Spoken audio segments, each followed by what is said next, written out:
Welcome to the Programming Electronics Academy podcast. Join us every other week as we explore how everyday people are creating extraordinary things in the world. Find us online at programmingelectronics.com. Hello, this is Michael with Programming Electronics Academy. I hope you're doing fantastic. We've got a really cool show this week. But first, I have a question. Have you ever, messed around with Arduino, or even if you haven't messed around with Arduino, have you ever had an idea for some type of product and you're like, oh, this would be so cool? I feel like all of us have ideas like that. But how do you actually bring something from your idea into reality? How do you actually bring something to market? Well, we're going to talk about that question today with our guest, John Teel. He's the owner of a company called Predictable Designs.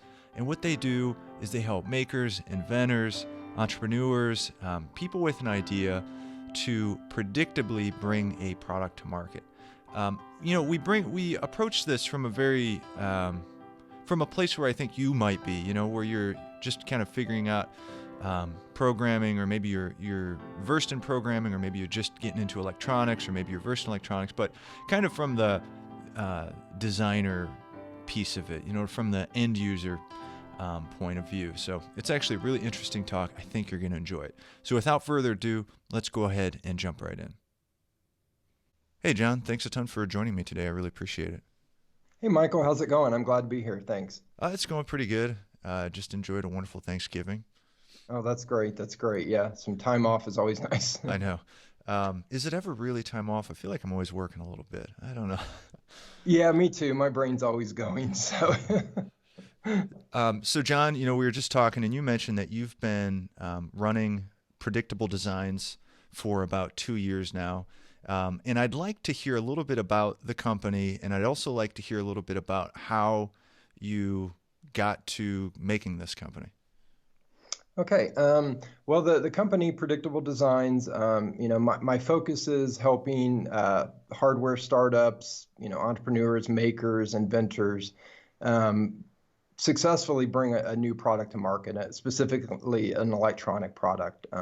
So that's kind of my strength is, because I've been both sides of the equation most of my life, since I was a kid. I was pretty much born to be an engineer. So I've been an engineer, for a long time, but I'm also an entrepreneur. I developed my own product, had it manufactured in China. At one point it was selling in about 500 retail stores. So I've kind of been on both sides. So I really enjoy both aspects of engineering and being an entrepreneur. So several years ago, I decided to start a business where that was my focus, is helping other entrepreneurs, learn from what I learned from being an entrepreneur, but also obviously with the engineering. So that's kind of a quick summary of, Predictable Designs. I kind of, I offer various services. My main one, I'm not going to go into detail, but is a report where someone with a new, concept for an electronic product, and I basically review it from an engineering standpoint, and give estimates on how much everything's going to cost them. So that's kind of one of the main ways that I help people. Myself, my background, I was, doing electronics back when I was a kid, breadboarding. This is obviously before there were development kits and such. So I, was programming and doing electronics. I like to say back in grade school in the yearbook, they had a section that says, "Can you imagine so-and-so?" And for me, it was, "Can you imagine John Teel not talking about computers?" So it's kind of been my passion for my whole life. And then I went to engineering school to be an electrical engineer. Eventually in my career, moved to Dallas, became a design engineer for Texas Instruments while I worked on a master's degree.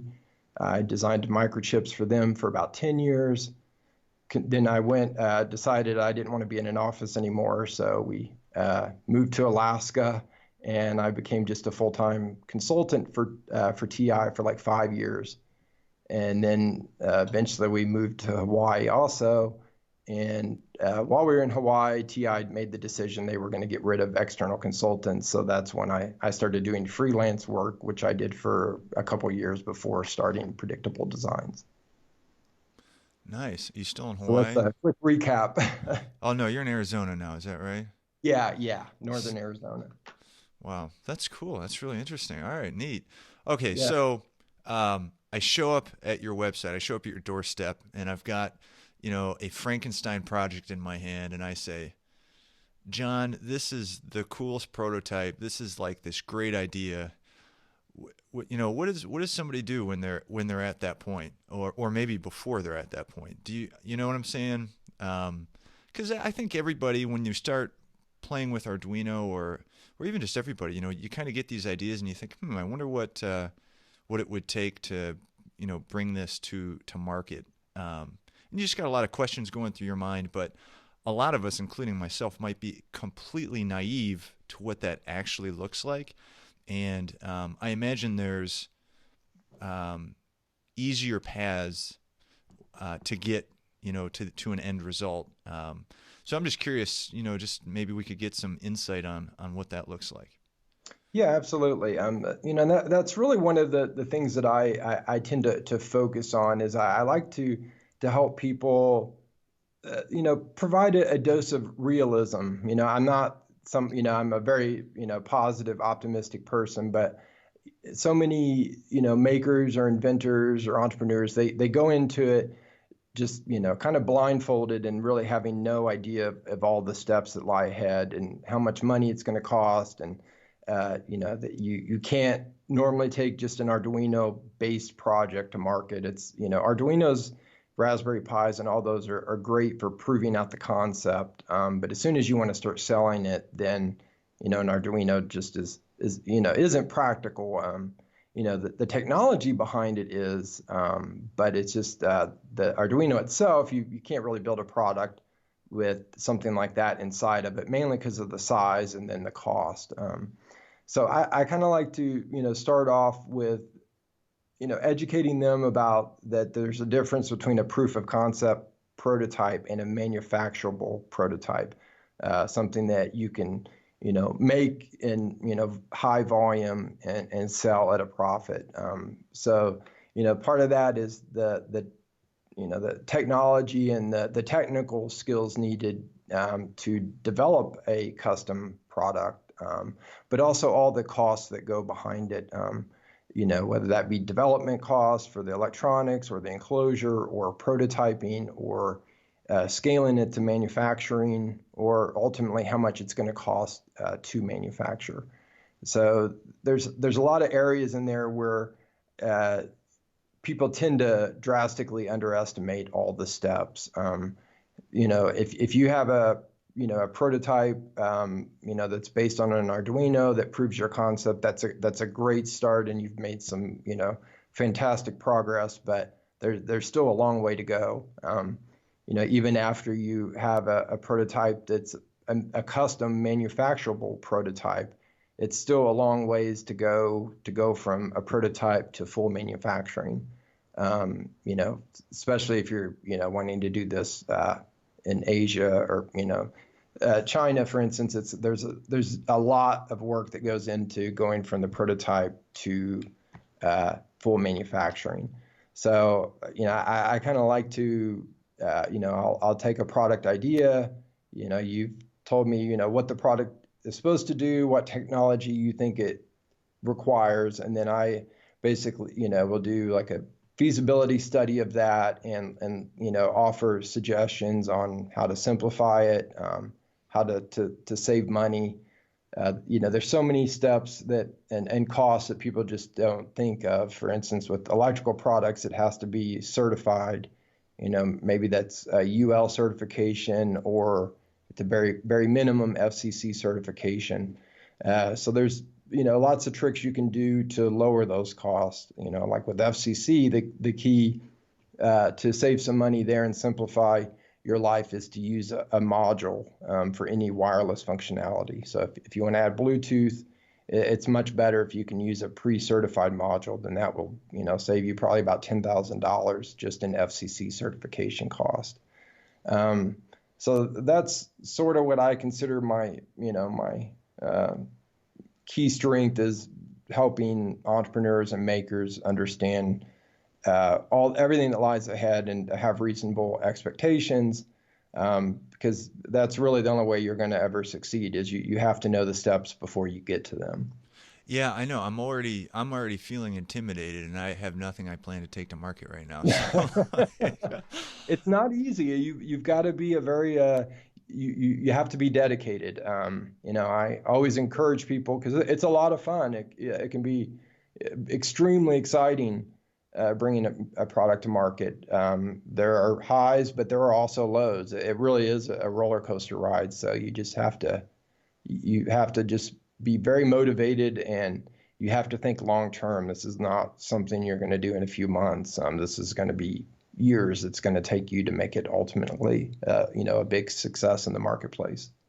Right. So let's say you've gotten comfortable with programming Arduino. You've made something kind of interesting, like your proof of concept for whatever device you're thinking of that fits, that solves somebody's problem, or so you think it solves somebody's problem, and you think somebody would be willing to pay for it. And so you want to go from that to like you mentioned, a custom circuit board. So maybe you're able to make that step. Maybe you hire that step out, and now you've got this custom circuit board. There's still a ton you have to do from then on, is what you're saying. I mean, if you're actually going to get it manufactured in volume. Yeah, absolutely. And one of a lot of people find it surprising that the piece, I simplify most products, electronic tech products, down to two pieces: the electronics and the plastic. That may be aluminum or something, metal, but basically the electronics and the enclosure. The electronics tends to be the most challenging part to develop, but it's actually the enclosure that's the most complicated and expensive piece to go from prototype to manufacturing.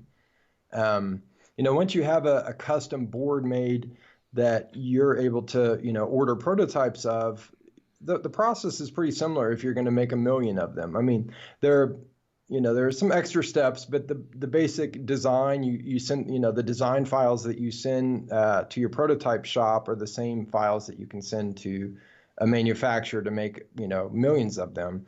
And that's because ultimately it's the same technology used for electronics, assuming you're not making boards at home or, that type of doing hand soldering. But Right. Anything that, the more complicated board, the process is the same.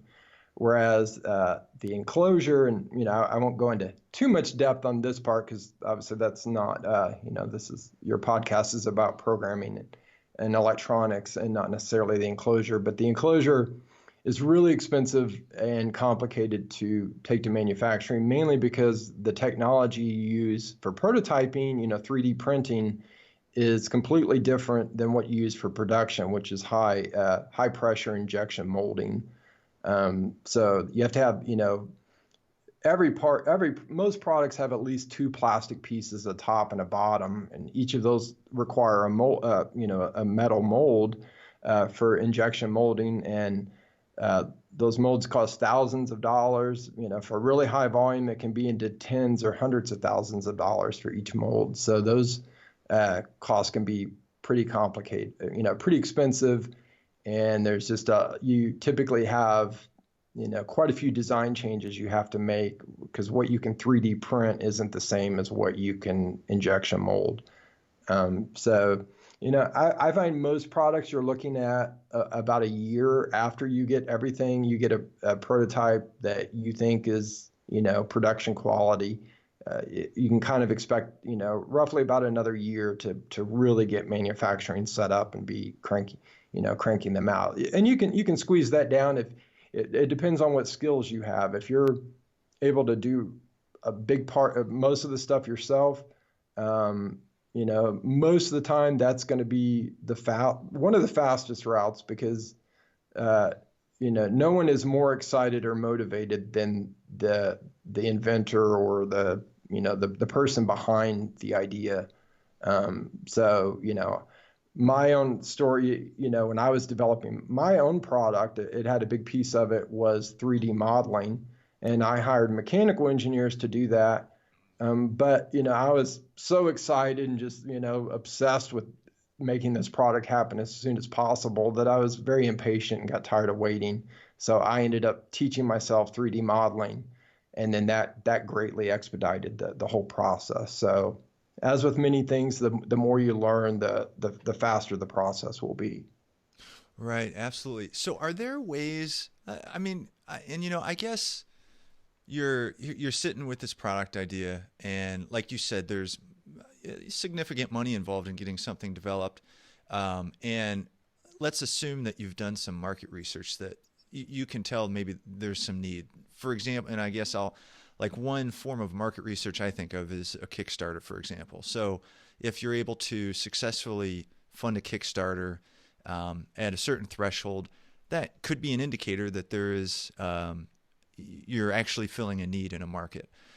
So assuming that you've got that part down, is there a way to like get into it so that you're, I guess, slowly stepping into production as opposed to like, I don't know, jumping head over heels into production? I don't even know if that's a fair question or if you know where I'm kind of going with that. Yeah, no, I know I do.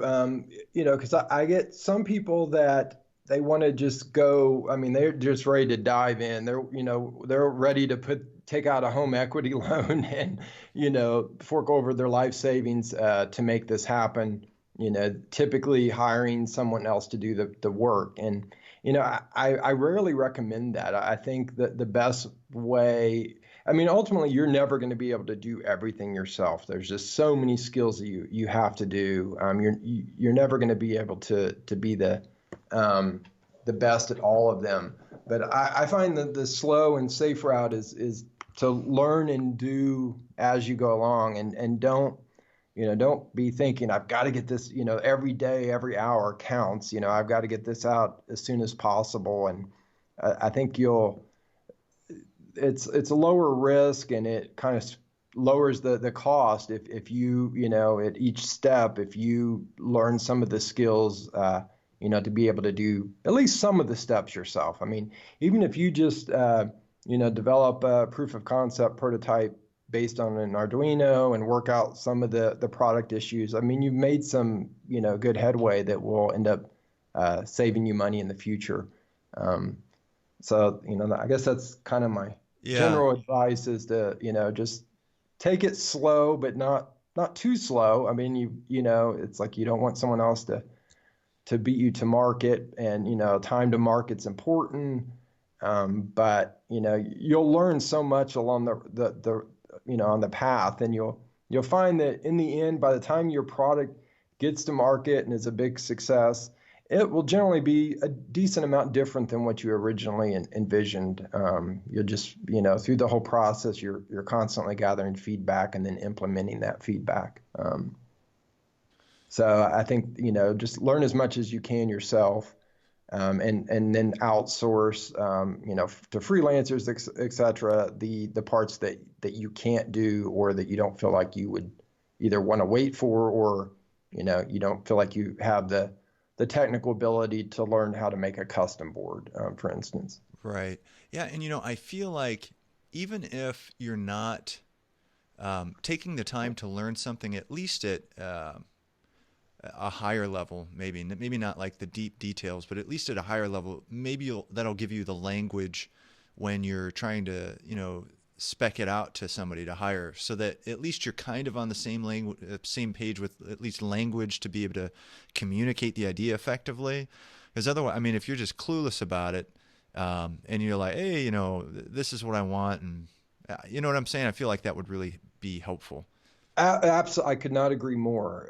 That's something I, tell multiple people, because about, half the people that I work with are makers, and the other half are just strictly entrepreneurs that know nothing about electronics or hardware development. And, I always tell them you don't need to be an expert, but if you're going to be the founder of a hardware startup, or, electronics company, you need to at least know some of the basics. You need to, know what a resistor is. It's things that may never, pop up in, too often. But I think if you're going to bring a product to market, you need to at least, understand at a fundamental level how that product operates. Right.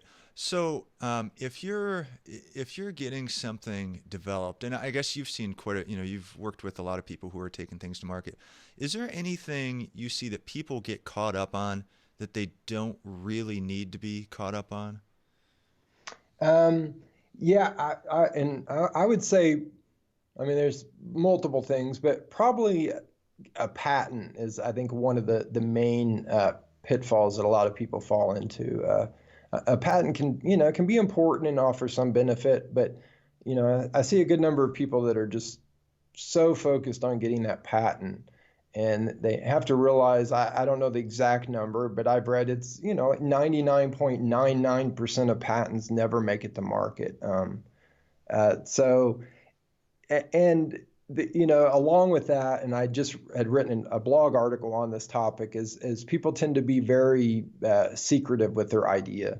Especially if they don't have a patent and they don't want to tell anyone about it. They just want to hide away in their office and think about what they think the product should be. And in general, that's the absolute worst mistake you can make. Because no matter what you come up with, like I said, once you go through the whole process and eventually get it to market, you've got to be constantly implementing feedback, and the end result is rarely what you started with. There's a concept called the minimum viable product, which has kind of been in the software industry for a long time, but it definitely applies with hardware. And that's to come up with the simplest version of your product that you can, get it on the market, and then use that to gather feedback on other features that you think people may want, and then add those features into the second revision of the product. Kickstarter, like you mentioned, is a great way to gather feedback. It's really it's one of the best ways. The problem with gathering feedback is, unless money exchanges hands, the feedback is not all that useful. You can do surveys all day long asking, would someone buy your product? But until they actually have to put their money down, what they say, people will tell you, oh yeah, I'll buy it. I would buy it. I love it, But if they saw it in the store, they would just walk past it and not put their money down. So Kickstarter is great because it allows you to get that kind of feedback that people have to put their money down, but yet you've not you don't have to have a product ready to actually sell. So you sort of, it gives you some early feedback that you can gather. Right. So, well, let's say that you've successfully got something manufactured. Is part of that process understanding who your distributors for the product is? I'm assuming that's something you need to be thinking about. I mean, just where do you sell it, who sells it for you, all that type of stuff. Absolutely, and each distribution channel has different pricing structures. Generally the easiest and the best way to start is by selling it on your own website, because you're going to have the highest margins. You basically manufacture it and then you sell it directly to the consumer, so there's not as many people taking a piece of the pie. So that just allows you, first of all, to sell the product at a more reasonable price, because the problem when you first start, if you're only making a few hundred units, is you're not getting any economies of scale. So you're paying a lot more for your product than what you would if you're selling 1 million of them. So if you're for instance, if you tried to sell it to Walmart, there's going to be multiple people taking a piece of the pie, and you're not going to be able to make nearly the profit. So going through retail or through distributors is a better option once you've kind of got some volume going. Or you may be forced to sell your product initially, break even or a loss. I mean, that's fairly common, and then you start to make a profit once the volume goes up. But selling it on your website has, it's the highest profit, but there's a lot of other great benefits. You get the most direct feedback. If you're selling your product through Walmart, for instance, you're not going to really know what the end consumers think. You'll know what the Walmart manager, over buying decisions may think of the product or how it's selling, but you don't really get the the direct feedback on how to make the product better that you would through your own website. So I tend to think selling it on your own website is the best way to start. Other options, include going through Amazon is a great way to sell a product. The other benefit to selling it online is you don't need the retail packaging, which earlier I'd said there's two pieces to most products, the electronics and the enclosure, and actually there's three, and I forgot the list. The other one is the retail package, which is, can be, obviously isn't as complicated to develop as the electronics, but it does take a considerable amount of time, and, you're looking at, significant money to get a retail package developed, because ultimately that has to speak for the product versus online, the website or the listing on Amazon is what sells the product. Right. Yeah, it's kind of your ambassador for the product, just sitting there on the shelf. How does it actually look? Absolutely. I mean, it has to do everything. It has to, tell the customer about the product. It has to catch their attention. And with my product, I spent a lot of time, working on the packaging. Probably, I don't know, a third of the development time was, working on the packaging and tweaking it. Because my first package, the retail package I put out, then I, started getting feedback, and certain things weren't clear on the packaging, and so you have to go through various iterations to get that just right. So you can just take that out of the equation by selling it through your website. Problem is with that, you can't wait until you've got your product ready to sell and then think you're going to set up a website, and then people are going to start coming to it. As well, getting people to come to your website's not trivial or easy. So you need to be thinking ahead of time. So I always suggest people, create a website as soon as they have an idea for their product, and maybe don't give every single detail of the product away, but at least kind of have it out there and start trying to build up a community that you can hopefully sell the product to once it's ready. Right, absolutely. So I feel like a lot of products, obviously there's a huge array of products, but I feel as though many products are now becoming not just the hardware, but they also have a very significant web application associated with them. I imagine that kind of complicates things when I guess I kind of think of one Arduino example is like the OneShield. I'm not sure if you've heard of OneShield. I've heard of it, but I'm not that familiar. Right. Well, it's basically, it's a shield. You pop it on your Arduino and you create a Bluetooth connection with your cell phone, and then you're able to interact with the Arduino through your cell phone, essentially. You're turning on inputs and it can read it. It's really a neat little device, but the product is really the web app, and the hardware is, I'm not saying it's trivial, but it's not necessarily the buying proposition, I guess is what I'm trying to say. So, I mean, do you see that more in some of the products coming out, where it's like, you're going to have this hardware component, but then you also have this software side, and does that affect how it ends up getting manufactured physically, the product itself? Well, the main thing that it affects is the fact that especially investors, they love hardware startups that have a software component, mainly because of the whole recurring revenue. They really like the subscription model. It's a much easier way to build up a company faster than just selling instead of just a one-time payment, and then you've got to go find a new customer each time. If you have some type of software, subscription service that goes along with that, then you get a lot of the benefits of a software company that allows you to ramp up your revenue much faster. So you'll find like there's an accelerator / investment firm called Bolt.io that specializes in helping hardware startups.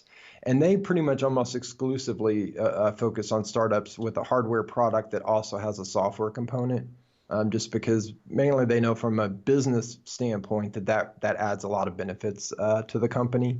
So I think that's probably the biggest impact on having a software component. I wouldn't say it really changes the development too much. Obviously, there's going to be, some more software required. But as far as manufacturing, I would say that doesn't really, I don't see that has a huge impact from that aspect.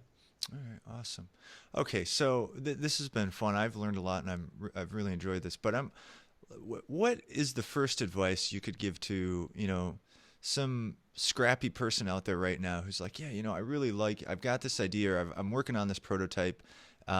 People have been asking me about it because they see value in it. What do you think is a good first step for somebody like that? Two things. I think first of all is gathering as much feedback as you can. Don't try to develop it without getting feedback from others. And secondly is, know what the steps are ahead of you. So, before you just jump right in, start trying to better understand, what all the steps are ahead of you and how much money you're going to need. If you think you're going to, I got $2,000 and I can bring this to market, you're just going to be really disappointed and you're going to just run out of money and not ever make it to market. I've had people contact me thinking they can, bring a product to market for a few $100s actually, which is, any big tech company, they spend hundreds of thousands to $1 million or more to get a product on the market. Obviously, you can do it much cheaper than that, but I think you need to, gather feedback and you need to know what the steps are. Otherwise, you're just going to bounce around and never really feel like you've made any progress. Right. Now, and do you feel like we'd even be having this discussion 15 years ago? I still feel like for a person off the street, as I like to say, a punk off the street, and that includes me, to be able to actually take something on your own to market, on your own in quotes, I feel like that's a lot more accessible than it used to be. Oh, absolutely. I mean, it's always been there. There's always been inventors and, things wanting to bring products to market. But the maker movement has, I think has been, one of the best things to happen in that regard. It just, opens you up to the world of development, and, allows you to see, what all is involved in making a product. And yeah, I think it's always been there, but the interest level has definitely rise due to, Arduino and Raspberry Pi and 3D printing, that has really opened up a lot of people. I've seen surveys before that show that, it's pretty much about half of makers eventually think that, they want to try to bring a project to market. So I think it gets the juices flowing in a lot of people once they see their concept actually functioning. That's cool. Well, John, thanks a ton for your time. I really appreciate it. Oh, no worries. It's great talking with you, Michael. Cool. Thanks. Well, I hope you enjoyed that talk as much as I did. I learned a ton, and John seems like a really nice guy, and man, does he know a lot of stuff. That's pretty amazing. Pretty neat experiences he has. And I think what a wild ride it would be to be able to get some idea you have to market. Pretty exciting. Well, if you want to learn more about what John is up to, you can check out his company's website at predictabledesigns.com. And I'll link in the show notes to the website, but also to one of the cool articles that they have there. It's called From Arduino Prototype to Manufacturable Product. Really great read. And actually, they've got a lot of really great articles on his website. So it's definitely worth checking out if you're, thinking about this type of stuff. All right. Well, thanks a ton for joining me this week. I would love if you would take the time to leave us a review on iTunes to rate our show. And I hope you have a wonderful rest of your day and or night or whatever it might be for you. All right. Take it easy. Bye.